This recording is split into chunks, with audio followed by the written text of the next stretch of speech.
감사하며 삽시다. 감사하며 삽시다.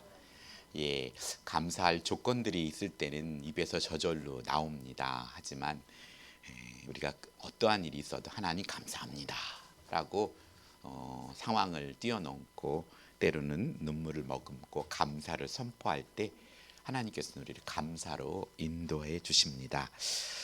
오늘 저는 제목을 여호와의 편에 있는 자라는 제목으로 말씀을 준비하였습니다. 오늘 관계에 대하여 오늘 말씀을 전하려 합니다. 관계를 많이 힘들어하는 것이 요즘 사회의 모습입니다. 제가 예전 시골에서 12가구 박씨 집안들만 살았습니다. 정말로 시족사회처럼 살았을 때는 앞뒤 좌우로 그렇게 담도 없고 문도 없고 그냥 우리 집처럼 왔다 갔다 왕래했던 것 같습니다. 하지만 요즘은 그것보다 훨씬 더 가까이 삽니다. 위, 아래, 옆. 하지만 누가 사는지 또 누가 오가는지도 잘 모르고 때로는 층간소음으로 인해서 서로 칼부림을 하는 그런 시대입니다. 어떤 면에서는 관계만 서로 좋다면은 서로 충분히 이해할 수 있는 일임에도 불구하고 그 관계를 좁히지 못하고 그렇게 어려운 일들이 벌어지곤 합니다. 수많은 사람들 사이에서 이 사람들과 비슷한 모습으로 퇴근하는 모습의 드라마 나의 해방일지에 있는 주인공 미정은 매일 반복되는 하루의 익숙한 기계처럼 움직이는 아무런 기대도 희망도 없는 얼굴로 걸으면서 말합니다. 모든 관계가 노동이다. 모든 관계가 노동이다. 우리는 사회생활을 하면서 일보다 어려운 것이 사람과 사람 사이의 대인 관계가 힘들어 포기하는 경우를 우리는 많이 봅니다. 이 관계 속에 생기는 스트레스 그리고 감정들의 노동은 누구나 힘들지만 완전히 끌어낼 수 없기에 그것저 참아내면서 그리고 거기에 맞춰가면서 살아가야 됩니다. 실제로 제가 대기업에 있을 때 연고대, 서울대 학생들이 들어왔습니다. 공부도 잘하고 정말 똑똑한 아이들입니다. 그 신입사원들이 들어오면 대부분 많이 들어오지만 많이 나갑니다. 그냥 자리에 앉아 있다가 어떻게 함께 일하는 일, 함께 주고받는 일을 관계가 어려워서 한 석 달 정도 있다가 퇴사합니다. 진정 우리가 이 관계라는 것이 참으로 중요합니다. 우리는 부모 외 첫 사회적 관계를 지나서 성장할수록 사회적 범위가 넓어지게 되면서 더 다양한 사람들과 만나고 그리고 대인관계를 구축하게 되는데 많은 사람들 속에 불안을 느낍니다. 그 이유는 타인이 자신에 대한 부정적인 인식을 가지게 될 것이라는 선입관을 가지고 있는 경우가 많습니다. 오늘 그래서 연예인들도 보면 댓글을 보다가 자살하는 사람도 있고 결과적으로 이 말 때문에 상처를 받고 많은 사람들이 뒷걸음질 칩니다. 오늘 등장하는 모세는 애굽의 왕자로 40년을 왕궁에 살았습니다. 정말 부족할 것 없는 삶을 살았습니다. 지금의 돈 있는 사람과 비교할 수 없는 힘과 권력을 가지고 40년을 살았습니다. 하지만 그는 애굽 사람이 자신의 동족인 히브리 사람을 치는 것을 보고 쳐 죽였습니다. 그리고 모래 속에 감춥니다. 이튿날 두 히브리 사람이 서로 싸울 때 그 잘못한 사람에게 네가 어찌하여 동포를 치느냐라고 훈계를 합니다. 그러자 누가 너를 우리를 다스리는 자와 재판관으로 삼았느냐? 네가 애굽 사람을 죽인 것처럼 나도 죽이려느냐? 하고 말하자 모세는 두려웠습니다. 지금까지 자신 앞에 말대꾸하거나 대드는 사람을 본 적이 없습니다.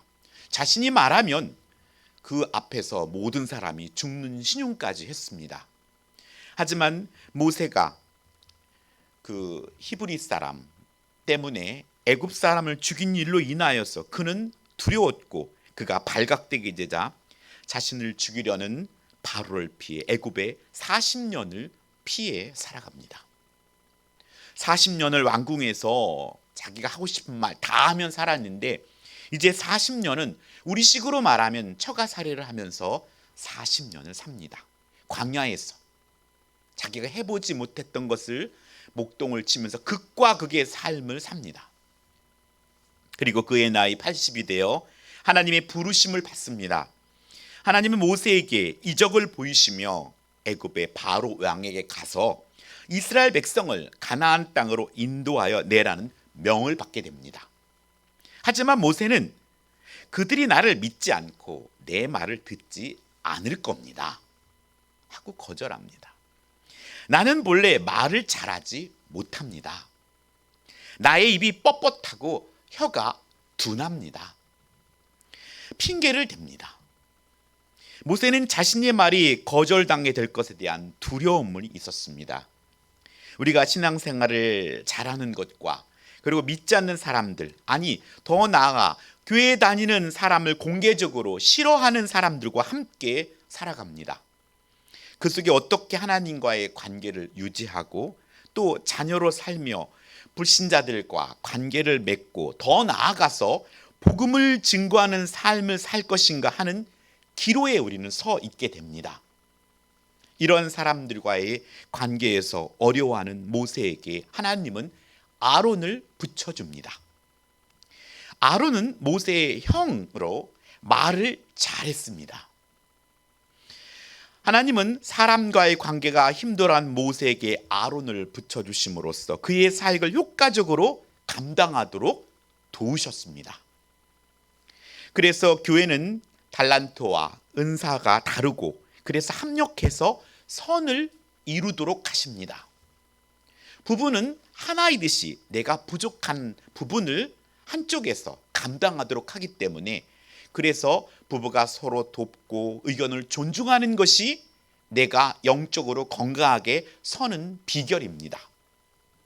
무조건 내 말을 들으라고 극히 가부장적이거나 또 무게 중심으로 살아가는 것은 건강한 가정이라 할 수 없습니다. 우리의 표현이 부족해서 모든 것을 다 아시는 하나님과 소통에서는 문제가 없는 모세는 하나님과의 관계에서는 크게 불편함이 없는 걸 봅니다.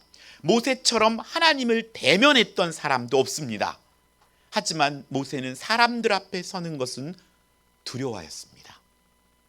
반면에 아론은 그와 반대일 수 있습니다. 그가 하나님과의 관계는 바르지 못했지만 사람들 앞에서는 설득력이 있었습니다. 오늘 우리의 삶 속에 이 모세의 부분과 아론의 모습이 두 가지를 갖고 있는 사람도 있는가 하면 한쪽에 치우쳐 있는 사람도 있을 수 있습니다. 예수님의 명령처럼 하나님을 사랑하고 이웃을 내 몸처럼 사랑하기 위해서는 우리 안에 이 모세의 모습과 아론의 모습이 균형 있게 가지고 있는 것이 중요합니다. 하지만 순서적인 부분에 있어서 먼저는 모세의 모습이 있어야 하고 그 다음에 아론의 모습을 가지고 있어야 합니다. 그것이 거꾸로 되면 안 됩니다. 그래서 오늘 우리들은 이 삶 속에 예전에는 한 손에는 성경을 들고 한 손에는 신문을 들라고 했는데 그 말을 요즘은 한 손엔 성경, 한 손엔 스마트폰으로 바꿔야 할 것 같습니다. 한 손엔 성경, 한 손엔 스마트폰을 들고 어떻게 하나님과의 관계와 그리고 이웃들과의 관계를 잘 유지할 건가, 이 균형이 아주 중요합니다. 그래서 오늘 이렇게 하나님의 말씀, 이 복음을 들고 효과적으로 영혼들에게 복음을 증거하는 삶을 사는 것, 그것이 멋진 성숙한 성도입니다. 목사에게 있어서 설교가 목회의 꽃이라면 성도는 전도입니다. 그의 삶을 통하여 복음을 증거하는 것을 보고 그리고 한 영혼들을 주께로 돌아오는 걸 보고 그 영혼이 성장했구나, 성숙했구나를 가늠할 수 있게 되는 것입니다. 정신분석학자인 프로이드는 우리 마음을 의식과 전의식과 무의식으로 나누면서 그 중에서도 이 무의식이 가장 중요한 의식의 수준으로 보았습니다. 프로이드는 인간의 정신을 물 위에 떠 있는 빙산으로 많이 비유했습니다. 수면에 보이는 작은 빙산이 의식이라면 그 밑 아래 큰 빙산을 무의식으로 비유했습니다. 인간의 죄성은 수면 아래 보이지 않는 큰 빙산처럼 우리가 깨어 여호와의 편에 있지 않으면 우리의 삶의 의식보다 더 큰 영향을 미친다는 것입니다. 우리의 죄성은 자라면서 환경적으로 또 상처를 받고 또 치유되지 않은 채 하나님과의 관계에서 또 사람들의 관계에서 영향을 미칩니다. 때로는 내가 알게 모르게 상대에게 상처를 주기도 하고 내가 상처를 받기도 한다는 것입니다. 프로이드식으로 말한다면 큰 빙산의 무의식에 해당하는 부분이 철저하게 쾌락적이고 본능적이고 욕망과 자기 만족에 의해서 움직인다는 것입니다. 그래서 인간은 최초의 죄를 짓기 전과 후로 나누어지고 죄로 인하여 우리의 영은 죽은 것과 같은 씨앗 상태로 있게 됩니다. 우리가 예수님을 믿고 성령의 감화와 감동하심으로 말미암아 정말 그 죽었던 영혼이 깨어나지 않으면 그냥 죽어있는 그 저주의 상태로 있게 됩니다. 냉장고에 계란이 있습니다. 풀무원에 있는 유기농에 있는 이런 씨가 있는 그런 계란이 그냥 놔두면 걔는 죽어있는 것입니다. 계란이 저 혼자 다리가 나와서 걸어가지 않습니다. 그냥 죽어있는 것입니다. 그래서 부활절이 되면 이 부활절 계란을 놔두시 암탉이 30일 동안 품으면 그 안에서 생명이 나오듯이 오늘 삶 속에 성령의 조명하심이 없다면 그 누구도 예수님을 나의 구주로 받아들일 수 없고 또 성령께서 말씀을 밝히 조명해 주시지 않으면 그 누구도 하나님의 말씀을 깨달을 수 없고 그래서 믿음이 성장할 수 없습니다. 그래서 오늘 우리들은 이 텍스트인 성경 말씀에 성령의 조명하심을 매일 구하면서 하나님 말씀에 경청해야 합니다. 그렇지 않으면 이 성경 말씀은 그냥 이야기밖에 되지 않습니다. 살아있는 내게 주시는 말씀이 될 수 없다는 것입니다. 오늘 우리들이 자전거를 타보면 압니다. 언덕을 올라가 보면 페달을 밟으면 묵직하게 잡힙니다. 이 묵직하게 잡혀야만이 가는 것입니다. 그런데 내리막길을 가면 페달을 안 밟아도 그냥 날아갑니다.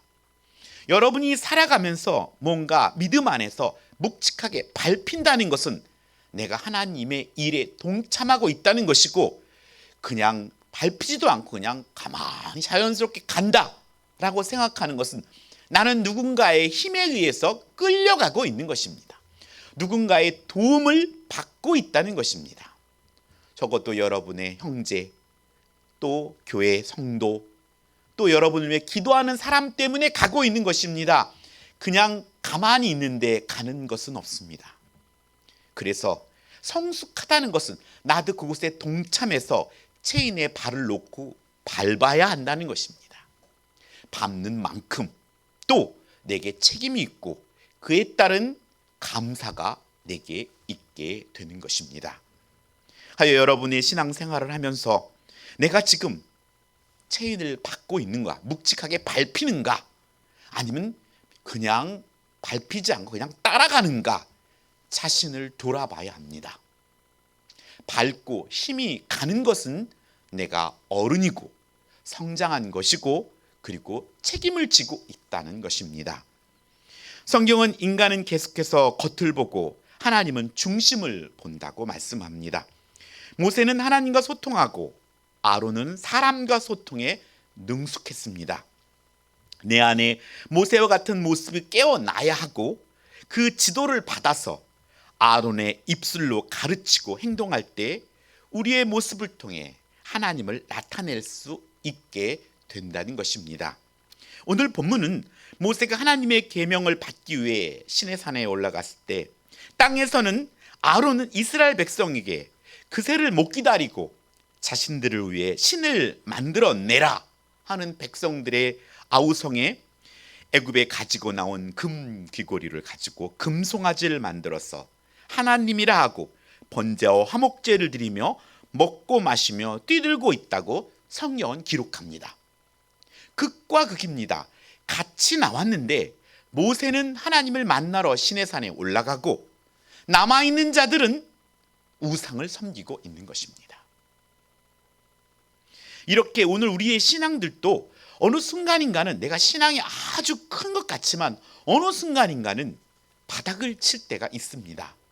정말 내가 예수님을 믿는 사람인가 하는 생각들이 끊임없이 내 안에 생각으로 유입돼 들어옵니다. 우리가 예수님을 믿고 말씀에 순종하려는 의식은 물 위에 떠있는 작은 빙산의 머리 부분이라면 우리 안에 죄의 의식의 옛 모습은 그 밑에 떠있는 90% 되는 빙산의 아랫부분에 있다는 사실을 우리는 항상 인식해야 합니다. 그래서 성경은 우리 보고 깨어있으라고 말하는 것입니다. 깨어있지 않으면 무의식의 세계가 우리 삶을 지배하기 때문입니다. 죄의 영향을 받지 않고 우리가 깨어있기 위해서는 하나님의 편에 서야 합니다. 오늘 본문을 통해 하나님의 편에 선 것이 무엇인지 하나님의 음성 듣기를 소원합니다. 먼저 하나님 편에 서는 자는 모세처럼 하나님 가장 가까운 곳에 있어야 한다는 것입니다. 우리는 여기서 아론이 모세와 함께 있을 때 문제가 발생하지 않았다는 것은 않았는데 모세가 아론과 떨어져 있게 되자 40일가량 눈에 보이지 않게 되자 아론이 이스라엘 백성들의 말을 듣는 것을 볼 수 있습니다. 우리가 하나님을 가까이 하는 곳에 가는 사람과 가까이 있고 하나님 쪽으로 가면 하나님의 영향을 받지만 하나님과 멀어져 있게 되면 세상의 영향을 받게 된다는 것입니다. 모세는 하나님과 가까이 있었습니다. 출애굽기 33장 11절에 보면 사람이 자기의 친구와 이야기함 같이 여호와께서는 모세와 대면하여 말씀하시며 라고 기록합니다. 사랑하는 성도 여러분, 이렇게 하나님과 대면하는 모세 옆에는 누가 가장 모세 옆에 가까이 있었습니까? 예, 바로 여호수아입니다.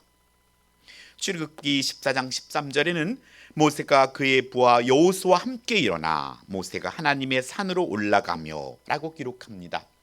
여호수아는 항상 모세를 먼 발치에서 남아 하나님께서 제안하시는 그 선까지라도 최대한 다하여서 최대한으로 모세에 가까이 있는 자가 여호수아였습니다.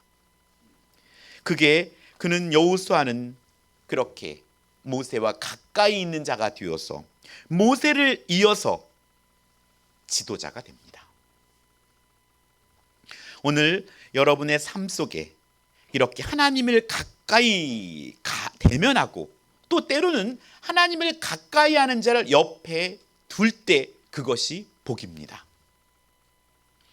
반면에 14절에 장로들에게 이르되 너희는 여기서 우리가 너희에게로 돌아오기까지 기다리라 하고 모세는 시내산에 올라가면서 장로들에게 부탁했습니다. 하지만 기다리지 못하고 우상을 만들어 그들은 섬깁니다. 우리에게 인내가 필요합니다. 로마서 5장 3절로 5절은 우리가 환난 중에도 즐거워하니 이는 환난은 인내를, 인내는 연단을, 연단은 소망을 이룰 줄 알미로다. 소망이 우리를 부끄럽게 하지 아니함은 우리에게 주신 성령으로 말미암아 하나님의 사랑이 우리 마음에 부은 바 됨이다 라고 말씀합니다. 저는 이 말씀을 군대에서 받았습니다.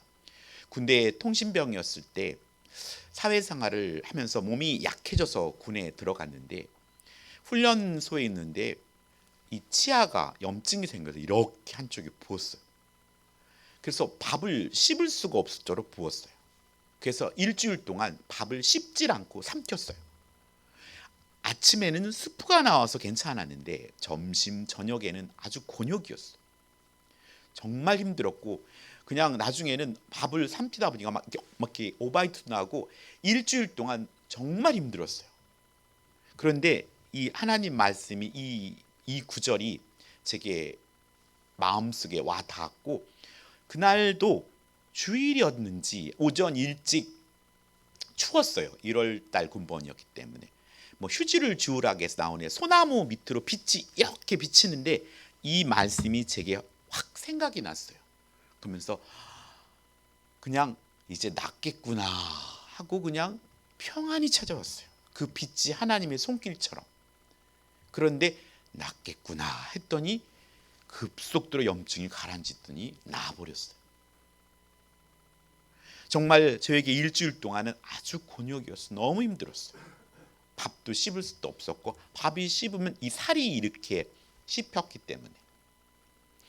오늘 우리들의 삶 속에 어떤 환난들은 참으로 어렵습니다. 상상하지 못하는 것이기 때문입니다.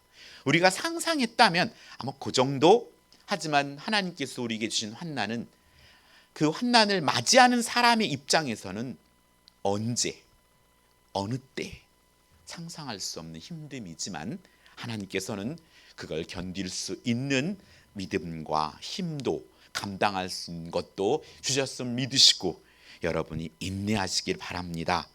그들이 인내하지 못하고 그들이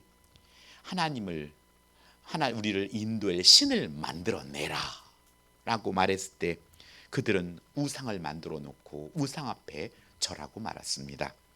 맡겨진 책임을 회피하지 않고 인내로서 감당하시기 바랍니다.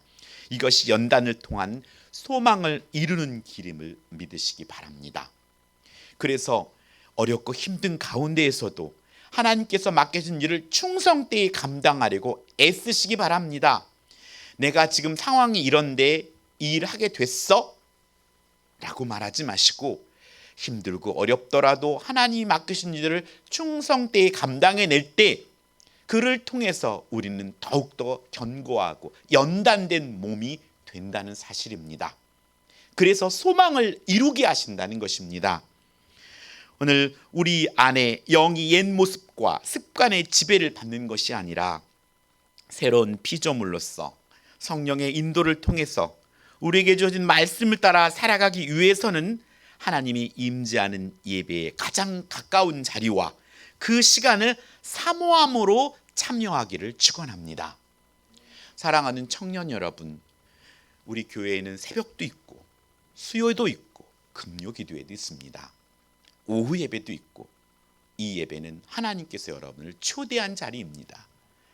하나님의 초대하는 것을 외면하시지 마시고 여러분의 삶 속에서 최선을 다하여 예배에 참여하길 바랍니다. 그것이 하나님이 주실 복을 받는 비결입니다. 오늘 두 번째, 하나님의 편에 서는 자는 아론처럼 은혜로 우상을 만들면 안 된다는 것입니다. 모세가 아론에게 이 백성으로 어떻게 하였기에 큰 죄에 빠지게 하였는가라고 묻자 아론은 24절에 내가 그들에게 이르기를 금이 있는 자를 빼내라 한즉 그들이 그것을 내게로 가져왔기로 내가 불에 던졌더니 이 송아지가 나왔나이다 라고 변명합니다. 하나님은 이스라엘 백성이 애굽에서 나올 때 출애굽기 3장 21절에 내가 애굽 사람으로 이 백성의 은혜를 입히게 할지라 너희가 갈 때에 빈손으로 가지 아니하기 위해서 출애굽기 12장 36절에는 그들이 구하는 대로 주시게 하심으로 그들이 애굽 사람의 물품을 취하게 하였더라 라고 말씀합니다. 여러분이 취한 것, 여러분이 갖고 있는 것, 이거는 하나님께서 여러분에게 주신 선물입니다. 그것이 믿어져야 합니다.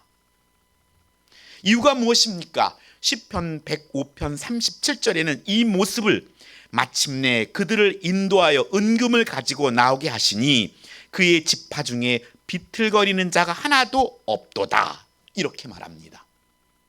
약해지지 않기 위해서 하나님이 여러분에게 필요한 것들을 때를 따라 채워주셨다는 것입니다. 비틀거리지 않게. 저도 예전에 신학생 때 교회 헌금 낼 돈이 별로 없었어요. 그래서 교회에 헌금 바구니가 돌아가면 조마조마한 거예요. 내 나이에 내 기준에는 어느 정도 드려야 되는데 그 못 드리는 마음이 너무 안타까운 거예요. 신학생 때는 참으로 어려운 때가 많았어요.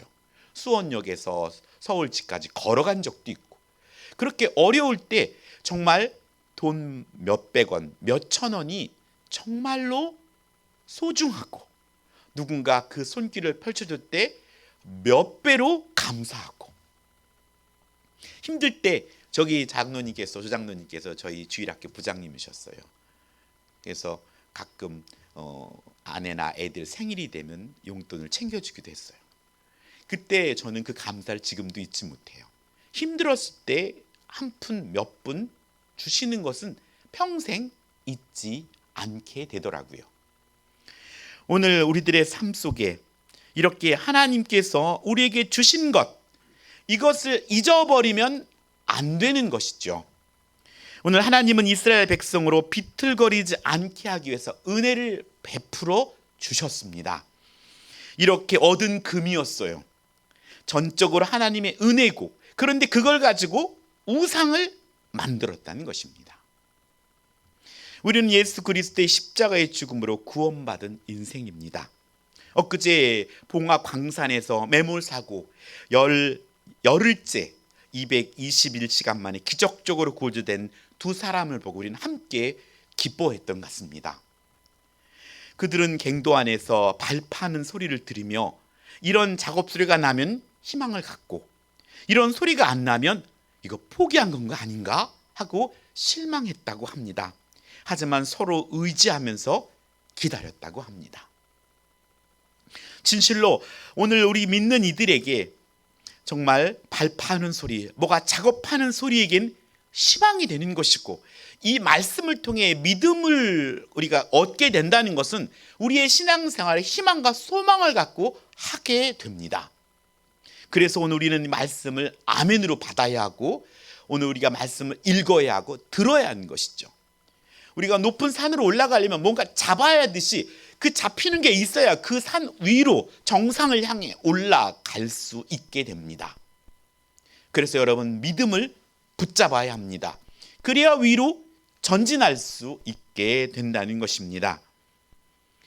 오늘 왜 그들이 금송아지를 만들었을까요? 그것은 그들에게 익숙했기 때문입니다. 애굽에는 이 금송아지 우상을 만들어 섬겼습니다. 금송아지는 다산을 상징하는 아피스로서 그들은 400년 동안 종로로 타면서 그 다산의 신인 아피스 황소의 모습을 보았고, 자연스럽게 무의식의 세계가 그들을 지배하게 되었다는 것입니다.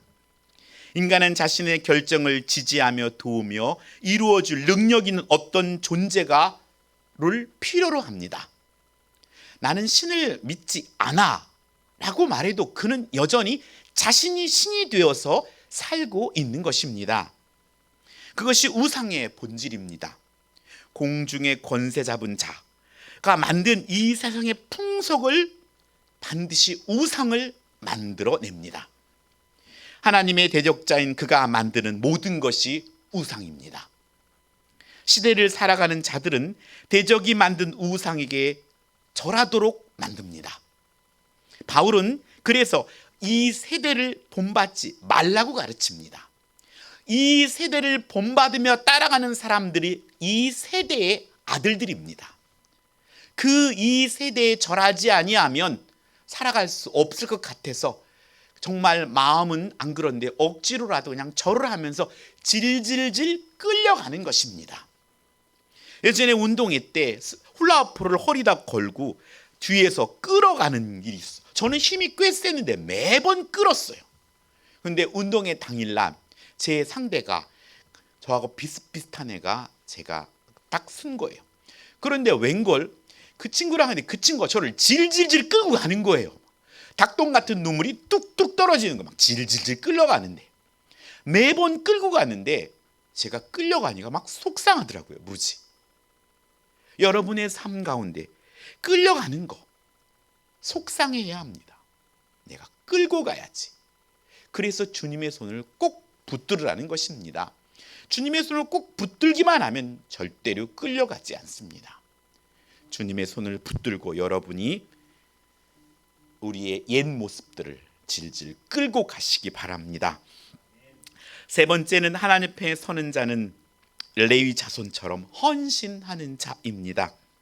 26절에 누구든지 여호와의 편에 있는 자는 내게로 나오라 하매 레위 자손이 다 모여 그에게로 가는지라 말씀합니다. 모세는 그렇게 우상을 만들어 놓고 춤추면서 술을 먹으면서 그 난잡한 그런 행위를 하고 있는 자를 향해서 화를 내고 그 금으로 만든 신상을 부수어서 그걸 마시게 하고 그는 담대하게 사람들 앞에 중엄하게 서서 하나님 편에 서라 라고 말합니다. 그러자 그 지파 중에 레위 자손들이 모세 편에 섭니다. 이게 무슨 일인가? 하지만 서라 하니까 섰던 것입니다. 여호와의 편에 선다는 것은 그냥 서 있는 자를 의미하지 않습니다. 모세의 명령에 순종하는 자를 의미합니다. 그냥 모세가 여기 서라 라고 말한 것이 아니라 그 편에 선다는 것은 이제 일을 한다는 것입니다. 일. 그래서 오늘 레위 자손이 나오고 27절 모세를 통해 하나님은 너희는 각각 허리에 칼을 차고 이 문에서 진문에서 저 문까지 왕래하며 각 사람이 그 형제를, 각 사람이 자기 친구를, 각 사람이 자기 이웃을 죽이라 하느니라. 여러분 한번 상상해 보십시오. 이 앞에 내 앞에 설 사람 나오시오. 여기 한 10대 명이 나왔는데 자 칼을 차시오 하고 여기서 지나가면서 저쪽에서 지나가면서 칼로 죽이라는 것입니다. 거기에는 같이 놀았던 친구도 있고 작은 아버지도 있고 큰 아버지도 있고 동생도 있고 누나도 있고 그런데 레위 자손이 칼로 모세 앞에 서서 이 일을 행했을 때 그곳은 아마 울음바다가 되지 않았을까요? 그 칼을 들고 이쪽부터 저쪽 진영까지 왔다 갔다 하는 이 레위 자손의 마음이 어떠하였을까요? 모르긴 몰라도 아마 폭폭 쓰러지는 사람들 아래 이 명령에 순종하는 사람들 눈에는 눈물이 줄줄줄 흘렀을 거예요. 상상할 수 없을 만큼. 우상 숭배에 대한 죄의 대가는 참으로 무서웠습니다. 이곳에서 3,000명이 죽었다고 성경은 기록합니다. 28절에 레위 자손이 모세의 말대로 행하매 이날 백성 중에 3,000명이 가량이 죽임을 당하니라. 시족 사회에서 이러한 일이 벌어졌을 때 무방비 상태로 서 있는 형제를, 친구를, 이웃을 죽이려 했을 때 그 죄에 대한 무서움은 어쩌면은 번제단에 눕혀있는 어린 양의 모습처럼 자신이 언제 죽을지 모르는 어린 양의 모습이었고 또 그 칼을 들고 형제를, 친구를, 동생을, 형을 죽이는 그들의 입장은 아마 하나님께서 십자가에 아들을 내어놓고 사람들이 예수님을 침을 뱉고 따귀를 때리고 가시 면류관을 씌우고 양손에 못질을 했을 때 하나님의 마음이 아니겠습니까? 오늘 이렇게 그 입장에서 그는 눈물로 순종을 합니다. 이를 29절에 모세가 이르되 각 사람이 자기의 아들과 자기의 형제를 죽여 쳤으니 오늘 여호와께 헌신하게 되었느니라. 그가 오늘 너희에게 복을 내리시리라 라고 말씀합니다. 여기에서 헌신이란 말이 등장합니다. 헌신. 레위 자손의 행동을 헌신하게 되었다고 말씀하듯이 우리의 헌신은 하나님 편에 서서 말씀에 순종하는 것입니다. 우리가 예수님을 믿음으로 잘라내는 죄악된 삶을 사는 것이 헌신입니다. 이것은 하나님이 기뻐하지 않는 거야 하고 잘라내는 겁니다. 이것은 하나님이 기뻐하지 않는 행동이야 라고 잘라내는 것. 그것이 헌신입니다.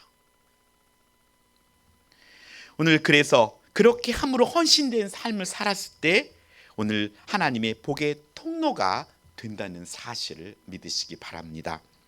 해서 사도 바울은 고린도전서 8장 31절에 그러므로 만일 음식이 내 형제를 실족케 한다면 나는 영원히 고기를 먹지 아니하며 내 형제를 실족하지 않게 하리라 라고 사도 바울이 말합니다. 그리스도는 그것을 먹을 수 있는 것으로 원칙적으로 옳지만은 이것 때문에 형제가 실족하는 일이 일어난다면 옳은 일임에도 불구하고 그렇게 하지 않겠다는 것이 사도 바울의 입장인 것입니다. 그래서 이것이 바로 그리스도인의 덕입니다. 덕스런 삶, 덕스런 삶. 하물며 하나님께서 금하신 것을 위해 결단하고 나아가는 것이 헌신된 삶이며 교회를 통해 주신 말씀에 순종하는 것이 헌신된 삶입니다. 내가 좋아하고 내가 그어놓은 선만 하는 건 헌신된 삶이라 할 수 없습니다. 한 단계 더 나아가서 나는 하기 싫지만 하나님이 원하시는 일에 순종하는 것, 그것이 바로 헌신된 삶입니다. 그래야 하나님의 복을 받습니다. 사랑하는 성도 여러분, 우리 안에는 모세의 모습도 또 아론의 모습도 있습니다. 삶도 필요하고 또 말도 필요합니다. 하지만 삶 없는 말은 공허할 뿐입니다. 한 주간도 하나님께 최대한 가까이 그리고 많은 시간을 보내시기를 축원합니다. 주신 은혜를 우상 만드는 데 사용하지 말고 하나님께 영광을 돌리기를 바랍니다. 하나님 편에 서고 또 교회를 통해 주신 말씀에 순종함으로 삶이 산 예배가 됐고 그리고 헌신이 되어서 하나님께서 예비하신 그 복을 받아 누리시기 바랍니다. 그런데 오늘 우리는 그 하나님께서 원하시는 내 마음속에 주시는 그 헌신이 성령이 우리에게 주신 그 헌신의 마음을 순종하지 않을 때 하나님은 안타깝게 여긴다는 것입니다. 하여 오늘 여러분의 삶 속에 참 헌신을 아멘으로 순종하셔서 하나님께서 준비하신 복을 받아 누리는 재건남스럽게 온 성도가 되기를 예수님의 이름으로 축복합니다. 기도하겠습니다. 사랑과 은혜가 충만하신 아버지 하나님 감사드립니다. 진실로 우리의 삶이 더욱더 내가 좋아하는 것, 내가 편한 곳, 그곳에 가까이 하기보다 하나님께 가까이 하는 삶을 살게 해 주시옵소서. 아버지, 우리에게 주신 많은 은혜들이 있습니다. 그 우상이 내게 우상을 만들어버리는 일이 없게 하여 주소서. 아버지, 진실로 하나님께서 우리에게 비틀거리지 않게 주신 것들을 통하여 아버지, 진정 우리의 삶 가운데 감사하며 하나님의 말씀에 순종하는 그런 헌신된 삶을 삶으로 말미암아 우리에게 주시고자 하는 복을 누리며 살게 하여 주시옵소서. 감사드리며 우리 주 예수님의 이름으로 기도드립니다. 아멘. 찬송가 212장 찬양하시면서 준비하신 헌금 하나님께 드리겠습니다.